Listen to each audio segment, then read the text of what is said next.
invitation to be here. Colin and Tom are going to run through a bit of information about development and BRT. But first want to say, I'm glad that there are other folks in the room here from other city agencies, including from Metro.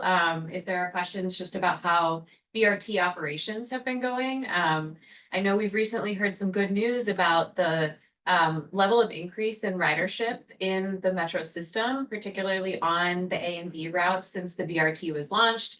There are folks here from the MPO who have been doing transit surveys, onboard transit surveys, to learn more about people's experiences using transit since the system redesign was implemented and BRT was launched. We're going to focus primarily on development that has happened in the corridor within the transit-oriented development overlay district, and some of the things that are coming next in terms of that sort of economic development opportunity in conjunction with the implementation of the BRT. But there are lots of other folks here in the room who can answer questions alongside the four of us. So go ahead, Colin. Yeah, thank you. So I've just got a few slides here about recent development within the transit-oriented development overlay district, which follows the BRT lines, as well as some of our other high-frequency transit areas. You can see it outlined in red here on the map. The circles on this map are from the city's housing tracker, which I also encourage you to go check out and access it from the planning division website, but it shows all housing units that are coming online.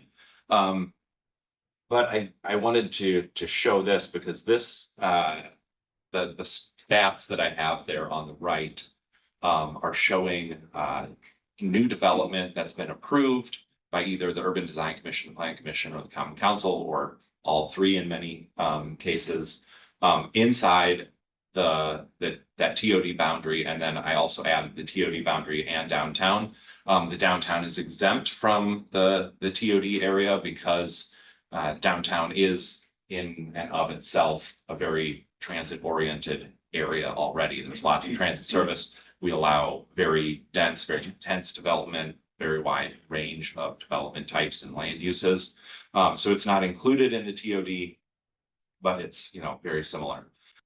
So even though the TOD area is only about 17% of the total city area, we're seeing about 40% of the new dwelling units that have been approved in the past 2.5 years. And again, I'm going back to beginning of 2023 when the ordinance was adopted. So this is just looking at approvals during that time. So about 40% of new dwelling units, a little more than 40% of new hotel rooms, about 50% of commercial square footage, all of the office that's been approved, at least by the Plan Commission, as well as even some of the, a good portion of the industrial space. The institutional square footage is a bit lower. I think two of the reasons for that is that the university is not included in the transportation-oriented development overlay, nor is the new UW hospitals and clinics up on the far north end of town. As you can see, I also included the downtown in here as well. With that, dwelling units go up to about 2/3 of those in the city, all in TOD or downtown. Almost all of the hotel rooms, even more of the commercial space. So we are seeing a very large amount of development in these very transit-rich areas.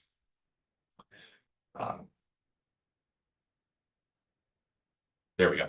I did include also a couple examples. I would say two of the main things that come out of the TOD zoning requirements is that the thresholds for conditional uses are higher, so you can build things within that area easier, or larger things easier. And then a lot of the areas also allow taller buildings and larger buildings. So I'm going through a couple examples of buildings that really took advantage of those I guess bonuses that builders can have in the TOD. So this one is coming up right now. This is 3100 East Washington. Almost 200 units in this building. It's right at the corner of East Washington and the Aberg Highway 30 interchange. You can get a good view of it if you're going out of town or if you're coming up Aberg. That one's opening next spring. 426 South Yellowstone Drive is just between Mineral Point Road and Odana. This is a 5-story, 147 unit mixed use building. This one is nearly completed. It is opening for this fall. 2450 East Washington. This is at the corner of East Washington and North 7th Street. This one is slated for completion in 2026. Again, a 5-story building, 76 units, as well as some commercial space.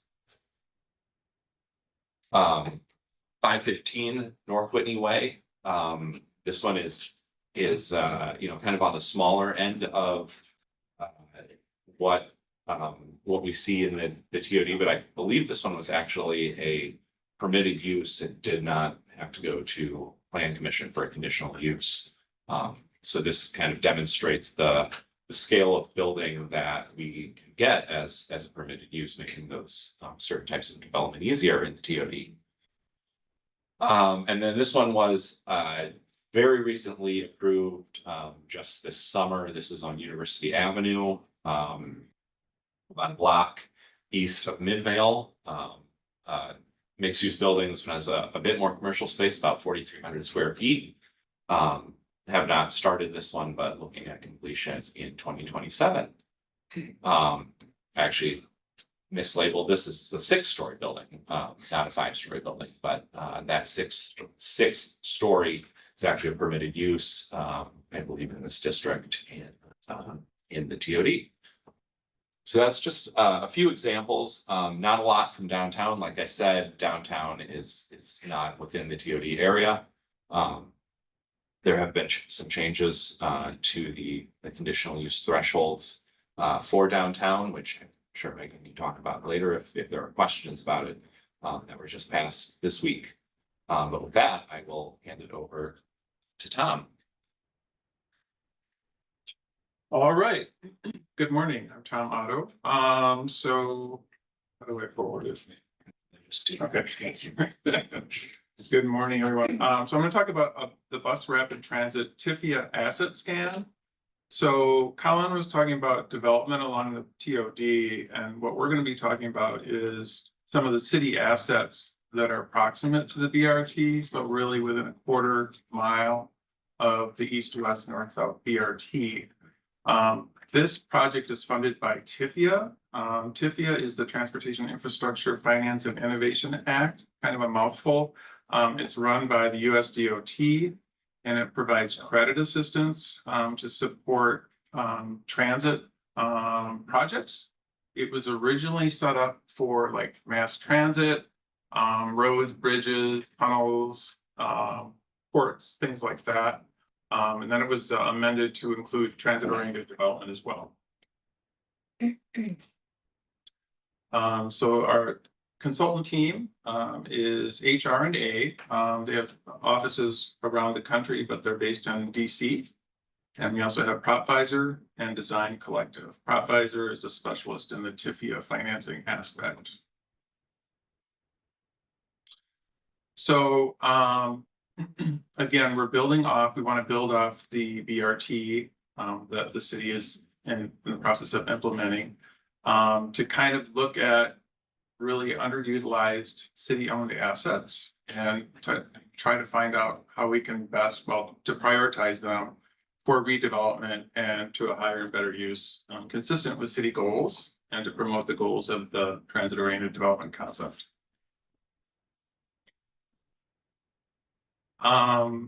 So again, trying to be consistent in this process with the city goals. City goals are really more housing, especially affordable housing, maximizing transit opportunities, generating wealth, workforce development, economic development, etc.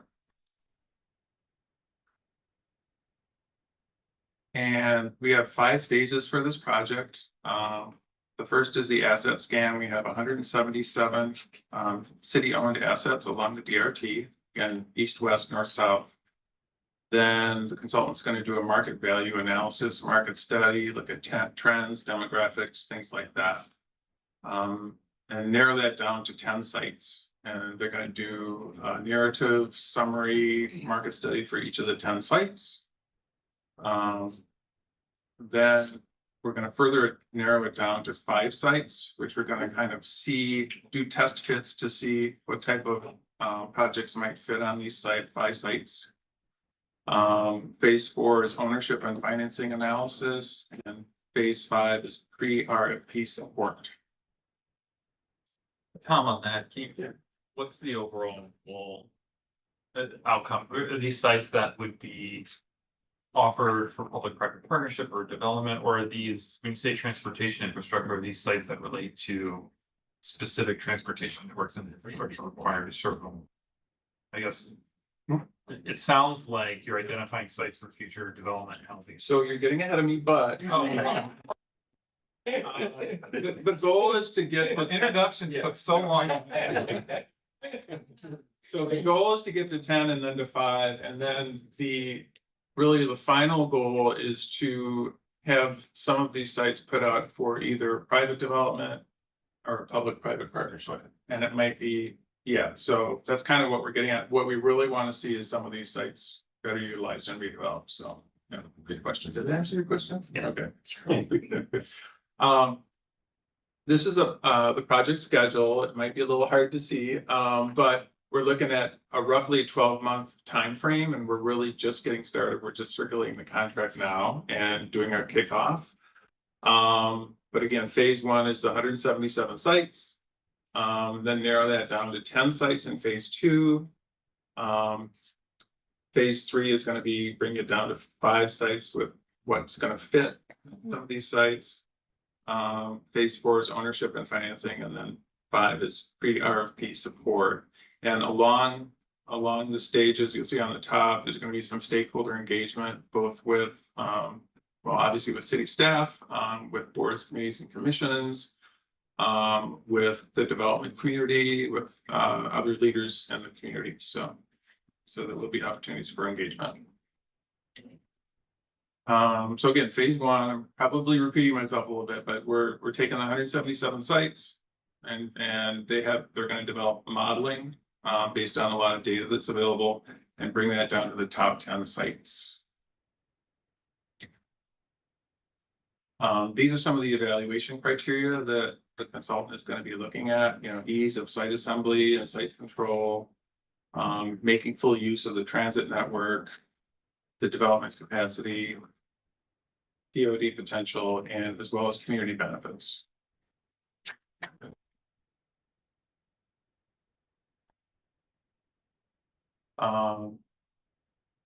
So phase 2, we're going to be looking at the 10 highest priority sites that they first developed and looking at demographics, market trends, market study, et cetera, et cetera.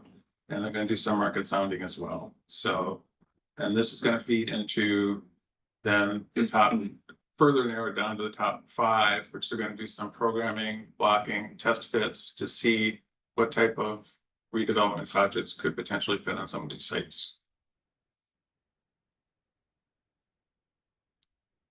Phase 4 is really looking at what kind of financing layers and strategies they can develop, including the TIFIA financing that could make these projects feasible.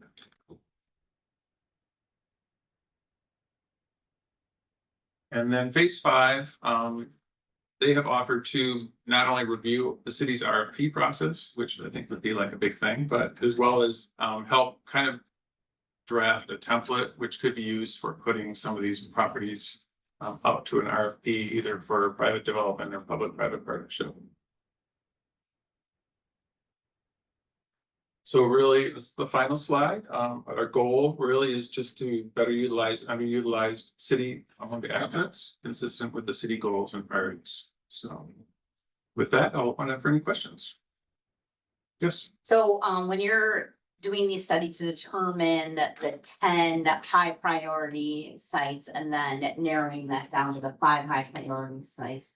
What is helping determine high priority? That's a really good question. Well, number one is the city goals.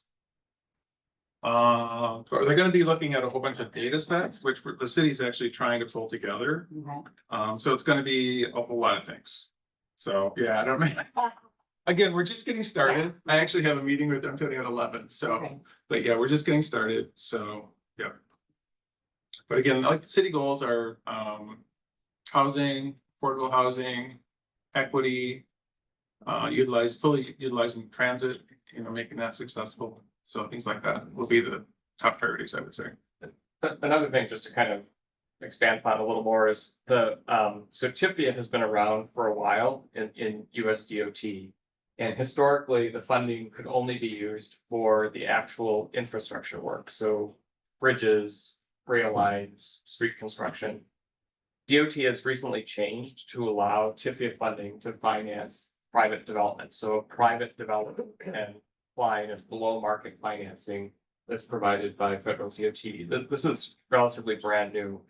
And so what the DOT did to try to kind of sort of launch this new initiative of theirs is they created the grant program that we applied for, which is paying for this consultant work. So this consultant team this is entirely paid for by federal DOT. And so it's a package deal of not only looking at, what sites there might be an opportunity to develop that are currently city owned, but also we hope to begin building relationships with federal DOT around this TIFIA funding that could potentially be used for not only these projects, but other private development projects that are occurring along the BRT corridor. So that's also a goal is, very few of these private projects have been funded yet in the country, this program, but we're kind of it's kind of cool because we're sort of on the front line of communities that DOT is working with to make this funding available.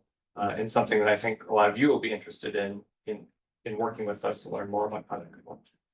And I would just add, these are also for larger size projects, so the minimum in an urban setting like Madison is $50 million project. So in rural areas, you can do smaller amounts, but in urban areas, it's 50 million minimum. So That's the point. I was gonna ask, are there potential, are there contingencies or other requirements go along with qualifying for the funding, right? And we saw this issue come up on Braden, right, with the BRT thing and the city trading the parking rights and having to make the assignments and otherwise, right? There was a whole negotiation around hitting whatever their metrics were. I guess, do we have insight into what DOT's metrics will be for qualifying for TIFIA financing? I would say no, given that there's been so few projects that have actually received funds. I think it's going to be a lot, like I liken it to the opportunity zones. When the opportunity zone program was first launched, everyone's like, okay, well, how exactly will this be operationalized? So I think we're going to see a similar thing here where there's sort of DOT's launching this program, and then over time, it's going to become clear on exactly what they're going to require. like the guidance will trickle out. Yeah. Yeah. Bill Connors online had a question.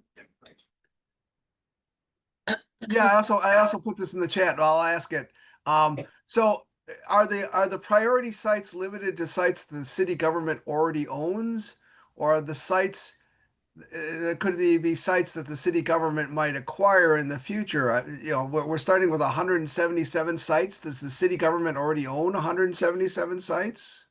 Yep, we actually own 1,500 total. This is the 177 that we're looking at for this effort. So Matt, which is interesting about this with TIFIA as part of the capital stack as we work through it. Like you said, when the opportunity zones came out with the 1031 exchange, this is really interesting as we work through it. And of course, Mr. Tubbs, we know it doesn't take long to get to a $50 million project anymore. This is really good as we work through our capital stacks and everything. This is very interesting. It's good to know about. Sue Springman online. You still have a question? Yes, I was just, so this is new funding that just happened? And so it's not, there's so much stuff being cut at the federal level. I was just kind of wondering how We secure triple that- verified that the funding is still there. So when did this funding come into into effect? What's the question? When did this funding get enacted? I'm not familiar with, is it brand new? I don't know exactly when TIFIA came into being, but the switch to allow private developers to apply for TIFIA funding came under the last presidential administration. Oh. And again, so far, it's remaining in place. So far, okay. And so when they're taking city sites, are they potentially looking to assemble additional private sector sites around it? If it made sense as in their reviews? I think they would. Again, we're just getting started, so yeah, we're just getting started. So yeah, I think that would be something that they would consider. We would. And I think the city's also looking at like, if we have, a city site that's maybe underutilized, we can combine some different city uses in that site as part of a redevelopment. The cities would be looking at that as well. I have a question. Yeah. So did you decide to narrow it down from 177 to 5 sites ultimately because of that $50 million threshold? No, it was more, in the RFP, we just had to kind of pick for the contract, for the purposes of the contract. Okay. We can't have them do like 100, Yeah, It had to I was get, just wondering how it had to you get, yeah. what happens with those. It was others. somewhat arbitrary because, so we can, I think it makes sense to narrow it down to a manageable group of sites that the city can consider this, yep.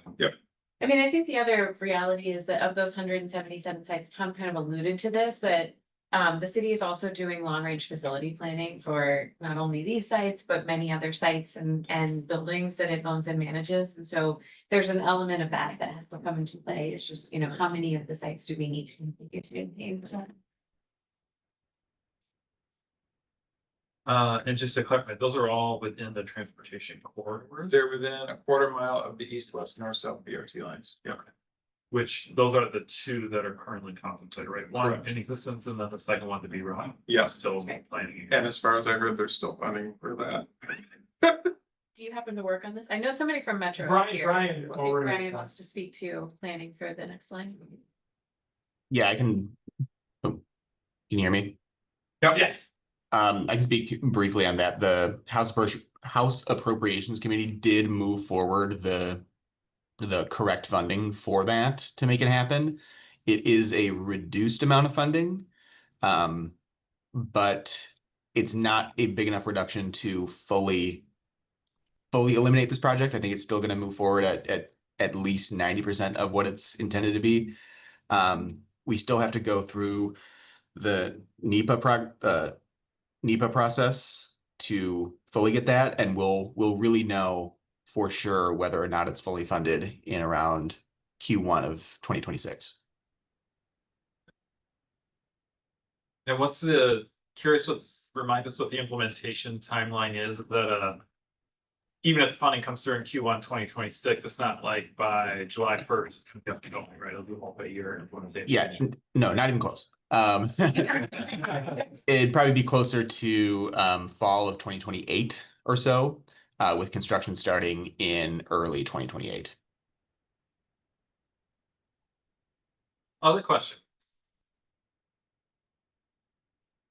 Yeah, well, actually, one of the reasons we're here is, obviously, we know downtown's not in the TOT, but we're seeing significant development in the downtown, like we always have, but so much of this development is connected to or very close to, particularly the bus rapid transit, like on the actual line, I mean, not even a block away. As we continue to see that development happen, are we gonna see it sort of spread out more? One of the reasons we're asking is we see a lot with the Cap East section, and then also on Regent Street, there's been significant development on sort of what those corridors could look like. Particularly, the B line is running now, right? It's just not running with the stations past the center strip. Right. But we're seeing significant development on the region in particular, lots of interest because that transit is located there. Sort of an understanding of how big is this and how many units are we sort of seeing? Do you all know in that area? Do you want to go back to your map at the beginning? Because obviously you saw those massive circles were all sort Yeah. of in downtown, actually on the western side of downtown. So the image that, the map here that Collins provided is from our housing tracker, as he said. The size of the circles represent the sort of number of units, so the bigger the circle is, then the larger the project is ultimately that each of these points represents. So you can see that we're still seeing some of the largest projects, in the downtown. But yes, to your point, we are seeing some of those projects come out, within the TOD from the downtown core itself, particularly along East Wash, seeing a lot of activity along East Wash. I don't know if you want to speak to some of the project size ranges that we're seeing, but we are starting to see some projects that could come in at the permitted use threshold too, that are really taking advantage of some of the policy changes that have been made. And so, Yeah, I would say it's probably more market rate developments on smaller sites that are hitting those the permitted use or staying under the conditional use threshold. But we're also seeing quite a few more very large buildings than we have in years past, 200 units or more. And those are predominantly along the BRT lines. I think we're potentially seeing some more construction later this year. I just want to say thank you too for your tracker. We also run a tracker. We think our tracker is much better. Just first. So, well, to be fair, like, every sponsor of the tracker is currently in this room. So thank you, and Norb and Seabright Permits and Reinhardt and the team. But I just want to say there is a slight difference between our two trackers, which I think is important. You all put things that are sort of in your actual planning system. We go a little bit earlier, so we started a neighborhood meeting. So we get usually identified by the alder or one of their blogs or the neighbor associations that we work with. That's when we put it on the tracker. We keep things about 6 months after construction too, because it's so new to folks that may not have come downtown. You all really are a little bit more tailored in your tracking. So I just want to make sure that the audiences understand that. And specifically, the tracker is helping to communicate the housing forward goal, which is to try to pursue the creation or support the creation of 15,000 homes within Madison, our share of the regional goal for housing creation in the next 5 years. So this is a tool to help us kind of track how close we are. So this is looking at starts and completions. So just pulled it up. According to what we're watching, we have about 4,400 homes that are under construction today, and 1,000 that have been completed since January 1. So we'll be keeping this up to date. This is refreshed every month based on the actual data from within our system for permits that are being issued and certificates of occupancy being issued. Yeah, and it's really interesting. We see, even in downtown, we think we'll have about 800, 900 units by September 1, we'll say, because there's 2 projects that are about to open up. I think Willie Street is about to open in Irwin, and 109 is about to open. So it's interesting. Just this summer, there'll be about 800 units that'll come online just in downtown. All market rate, not traditionally student focused. Right. Yeah. Ben, do you have a question online? Thanks. I do. I'm just wondering about sort of the threshold of what's shown here, because there are several buildings that I'm not seeing that I'm kind of surprised about. Like on East Wash near Highway 30, the Ella, and then the one that was in your presentation, Colin, that's right at the Highway 30, 113 interchange with East Wash. Neither of those are shown on here. Nothing up at Oscar Mayer is shown on this.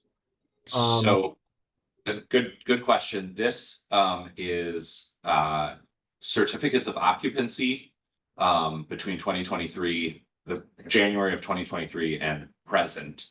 In other words, completed projects. Completed. So the Ella was completed before that, I believe. And then the Oscar Mayer projects, the 3100 East Washington, those do not have COs yet. Because they have not been completed. If you look at the live version of this on the website, anything that's under construction right now is represented in orange. So this is just looking at those completed projects in that time range. Gotcha. Thanks. Nathan, your question. Yeah, clarification on the federal funding and maybe the answer that we don't know yet. So 5 priority sites, sounds like you're gonna get that in a year. Or before. Or before, does the federal funding then for projects that are either on existing lines or existing planned lines? Like if we choose one on the north-south and that's not being built till 2028, can actually get funded for a project prior to that's being built? I don't know, that's a great question. It's early. I can, But I mean, it's something we could probably look into as we're working with this consultancy. I can answer that real quick.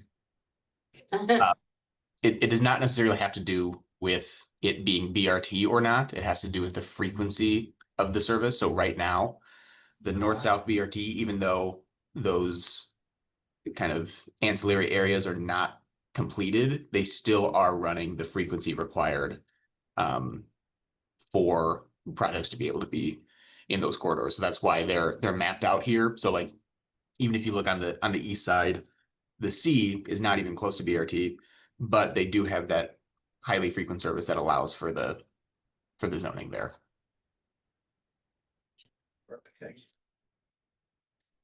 You mentioned the $50 million minimum project size. Is there a range of dollar amounts that the funding? Like, in either of course grant loan or otherwise, right? What amounts are typically contemplated in the program? I mean, I think there's only been a handful of private projects that have actually closed on financing through it, so I think it's really too early to tell at this point. So is a grant or like a cap that's paid back through the increment? So is it a grant? No, No, it's a loan, it's a traditional Okay. loan, but it's at a Loan rate. below market rate tied to the US Treasury. so you still need, if you're doing a project, your debt coverage ratio and your mortgage constants and everything, but it just helps you with your stat. Okay, exactly, yeah, so you lower, conceivably, you'd lower your interest payments on the borrowing, yeah. What other questions? Question, Chris, Yeah, Chris, you had a question? You put it in the Hi. chat, but my eyesight. Yeah, thanks. I was just wondering, I mean, I love, it's fantastic to see what the BRT is doing already, and these plans are exciting. If Madison succeeds in this long-running ambition to get passenger trains running as well, how do you think that might fit into this picture? Well, I mean, technically, some of the rail infrastructure would actually be eligible for TIFIA funding as well. Now, we thankfully, as a city, we still have a AAA bond rating, so when we borrow money, like, we get a very good rate, so I'm not sure that it would really benefit us to necessarily use TIFIA rather than general obligation borrowing, but we certainly the expenditure associated with the city's portion of that project would be eligible to receive TIFIA loan support. And then obviously transvariant development proximate to that line would be eligible as well. Right, Yeah. and I was gonna say there's a very close relationship between areas that could be likely for station development in Madison and where our high frequency transit lines run as well. Yeah. Thanks. Is there anything else besides buses and trains that qualify? like what, rickshaws? Bike share networks, I don't know if any sort of Uber or other transit sharing or anything like. I mean, I think even like auto-oriented projects would qualify, roads, bridges, those sorts of things. I mean, that part of TIFIA has been around for a long time. Yeah. I don't know that it has ever really made financial sense for us as a city. We're fortunate to take advantage of it just because of our low borrowing rate, but certainly auto-dominated transportation is also eligible. But the private development has to be along the TOD line. You can't do a random, like, out in the far edge of town, private development and receive funding. Okay. All right, well, if there's no other questions, do you see any, Jason? I do not. No, any in the room? I don't know, are people interested in just a quick update from Metro about ridership? Yeah. Well, this, Megan, You are- it's as if you've attended the transportation committee before. Okay. Because this is when we go into our partner updates. So yes, well, Brian, we'll start with you. The honorary fifth member of the panel. Yeah. Yeah, so no real major updates on ridership other than the kind of April ridership palooza that we had. Once the students kind of left in May, that kind of tarnished the shine of that a little bit. But we are still seeing year-over-year increases with the A route or A line seeing about 50% increases year over year based on its previous local route alignment, and the B route seeing over 100% increase compared to its previous alignment. And the B route is a bit more notable on that just because there is no BRT infrastructure on the north and south ends of it. So once we are able to put that in, I would anticipate that ridership continuing to increase even more. Because right now, I don't know if you've ridden the tail ends of the B, it's unbelievably slow using the local alignments. So once we're able to kind of move forward with that, I'm pretty confident that we'll continue to see pretty significant increases there. And beyond just the A and B, our local routes are seeing significant ridership increases as well. We did launch credit card tap to pay payments on all of our buses. So particularly, if you're riding the D route downtown from the airport, you don't have to fumble around with cash or downloading the app or anything like that. You can just use your tap to pay credit card, Apple Pay, Google Pay, whatever it might be. So that's been a really great addition to our service, and people are using the heck out of it. It does have the exact same features as a fast fare card. So fare capping, all of that, it remembers the specific card that you had so that you'll never pay more than $4 a day or 4 or 5, can't remember, for your specific trip. So that's been extremely beneficial. Hopefully that will reduce the amount of kind of fast fare cards we have to continue sending out because they do cost us a good chunk of money. So we're excited about that. And yeah, beyond that, we're extending the D2 out to Verona starting in August. So you can go all the way from Epic to the airport in the state of Wisconsin's soon to be longest bus route. So. So, Brian, it's nice to hear that it's an increase, but how does it stack up to projections? How is the ridership doing compared to what you thought it would be at this point? So I got here in January, so I'm not too appraised of what the projections were for it. From my knowledge, the projections on specifically the trunk where the A and B are just on the isthmus and run the primary, shift of the city, that has exceeded expectations simply because we're already experiencing overcrowding issues, which is a great issue to have. So I can get back to you on that and get some better information on what the actual projections were. I do have a quick question on the, even if the normal day-to-day ridership might not be where we anticipated it to be. I am wondering when we have like special events, so say concerts in the square, the art fair in the square that happened, are we seeing like a significant increase in ridership? Just because then congestion downtown isn't as bad at that point?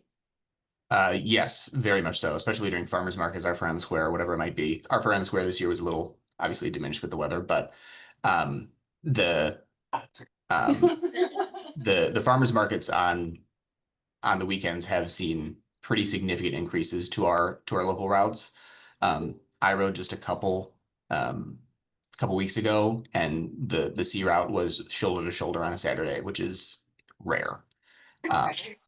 So that's been good for concerts, though. Unfortunately, they're either on a Saturday or a Sunday, and we don't run that late on a Saturday or a Sunday to get people home. So we're hoping to continue to work with EW partners and the folks organizing those concerts to see if there is anything they'd be willing to do to keep us running that late. But otherwise, we're not too helpful for that right now, but we hope to in the future. Okay, thanks. Out of curiosity, how long do you anticipate it taking to get from Epic to the airport? It is a 90-minute trip, so not that great, but but I mean, for the length of that route, it's actually pretty impressive. It's a long route, not gonna lie, but for the people that will be using it, it's gonna be a pretty big boon for them. Not to speak for Epic, I certainly do not speak for Epic, let me be very clear. But in talking to Epic about this route was really important for their sort of daily staff that are getting in and out, because particularly the line staff that are working, they just did not have options. And so they needed more options to get staff workforce from their homes or wherever they are to Epic. I don't think they're gonna be using as much as to the airport, because 90 minutes is a long time. But it really is about getting more routine data and frequent service for their staff that don't traditionally work that sort of 8 to 5 schedule where they're loaded on buses. I think it's a fair point, Brian, correct? Yeah, absolutely. I anticipate the people making the trip from Epic to the airport or vice versa to be very low. But the people in the middle and our local routes that are kind of feeding into that D2 will be a huge benefit for those riders. And I agree. I think they should move Epic right next to the airport. As a Verona resident, we appreciate Epic being in Verona. I will say though, that is super important because the city of Verona right now, I'm sure a lot of people in this room already know that we are going through a construction phase that is gonna take probably the rest of the year and giving them their very own exit off of the highway because the holdup in traffic, just Epic getting to and from work is insane. So, as a local resident there, much appreciated. Yeah, they've just to put clear perspective on this, they've added 1,000 employees in the last. Yeah, it's 6 insane. days. Yeah. Yeah, and to add on to that, I think as much as we would love to provide as much service as we possibly can to Epic to get everybody out of their cars, we just simply do not have the resources for that. Eventually, maybe that'll be the case, but right now we're pretty constrained on our capital abilities. Well, they're getting their own exit, so. Great, well, thank you. Any other questions for Brian? Otherwise, we can move on to ped bike updates. Kevin or Colleen? Yeah, so just very briefly, no major updates right now. It's obviously construction season and we're seeing a number of bikeways around town closed for a variety of things. I think probably the biggest piece is that the Wilson Street cycle track is nearly finally 100% open. There is still a small closure in the 100 block of East Wilson where there's a building wrapping up construction, but hope to have that open, I think, in August sometime. Excited about that, excited about some other new connections into downtown on King Street that came along with that project. So a variety of positive changes, improving the bike connections downtown. Great. Planning, Zia, do you have an update? Ben? Yeah, Ben, I think there's a couple things that I was gonna pop over to Ben. Nothing major on our end, but we wrapped up the public survey for the active transportation plan for Dane County. Got an excellent response to that. Ben can talk about what's going on with the data bike. And for our round trip program, we are looking at launching an app in August. So that'll be for our commuter and transportation options program, just making it easier for people to search for options, log trips during challenges, and engage with all of that we offer. So I'll pop it over to Ben. Thanks, Zia. As Zia mentioned, we closed our active transportation plan survey and have started to review and organize and come to grips with the thousands of responses that we got. It's always a bit of work to churn through those. But we've been working with Kevin and partner community staff in Fitchburg and Middleton and Sun Prairie and DeForest and Monona and various other communities that we've been working with to get more people engaged. We have pretty good geographic spread and representation. Sadly, as in most things, we are really well represented in responses from college educated white folks. It was harder to get responses of meaningful amounts from a lot of other populations, but we'll take that into consideration as we sort through the data and come up with how that fits into recommendations in our active transportation plan in the future. Speaking of surveys, I'm going to go ahead and send the link, or come on, there we go. Just yesterday, we posted the MPO's report on the 2024 onboard Metro rider survey. And Brian, sorry, you weren't with Metro when we kicked that off, so you weren't on my onboard survey key staff at Metro email that I sent out yesterday. My apologies on that, but it's a whole lot of charts and graphs looking at how different folks use the system or did in April of 2024. We had really amazing, I think the most important takeaways is the network redesign drastically reduced the number of transfers required by Black and African American riders and by low income riders. In 2015, it was something like half of Black and African American riders required a transfer in order to complete their trip. And we dropped that to, I think, 17%. So really, dramatic change. And we did that with the network redesign by looking at where people lived and where they were actually going, and then matching routes to those behaviors rather than requiring people to go to transfer points out of direction to get on a different bus to go where they really want to go.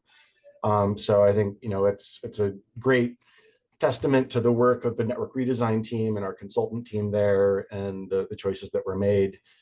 Sadly, we also heard that it didn't work out so well for folks who experience disabilities or mobility impairments. Routes are now farther apart than they used to be. And then now with bus rapid transit on Rapid Route A, stations are even farther apart than they used to be. So that's something that we were aware of going into this, and the numbers coming out of the survey show the same thing, that unfortunately our disabled community is not reaping the benefits like the rest of the population of the network redesign. And then finally on the data bike, we've got some dealing with technical hiccups in software and IT and trying to figure out how to get stuff out. We do have our first two 360-degree imagery routes added to Google Street View right now. We're working with Madison IT to identify one or more open source platforms where we would also be able to put that imagery rather than just on Google. But you can go to the Wilson Street line and Google Street View, and if you go to the most recent video or imagery available there, you can see the wonderful new cycle track from one end to the other, minus the construction where it's actually closed. So that's one of our first areas that we've been able to add and upload. I think I've got the hiccups worked out of the camera and that I know how to use it now. So we're going to do some more testing. Our intern's going to be out on it today and tomorrow, I believe. So we'll get some more imagery out there soon, hopefully. And that's everything from me. Great, thank you. Yeah, from DMI, just a couple of quick things. We have several events coming up. Next Monday is our next event. Thank you to Brenda Gonzalez, who's on right now. We'll help with our idea series on allyship at the UW South Madison Partnership on the 2200 block of South Park. Please join us. We do not have a breakfast in July. Lots of people on vacation, but we do at the end of August. Join us on August 28th for our next breakfast. Lots of committee meetings, lots of things happening. So just want to say thank you to all of you for joining us at this meeting, and I'll send it back over to our two chairs. Thank you guys for joining. Yeah, thanks for partnership, Reinhardt, for hosting this morning, especially the big crew, the hybrid setup. Worked very well. And of course, to our esteemed panel for being here and your guys' insights on what's coming in terms of transportation related development, and to Brian for being the honorary on the shoulder fifth panel member. So thanks everyone. We'll see you at the next committee meetings. Have a great evening.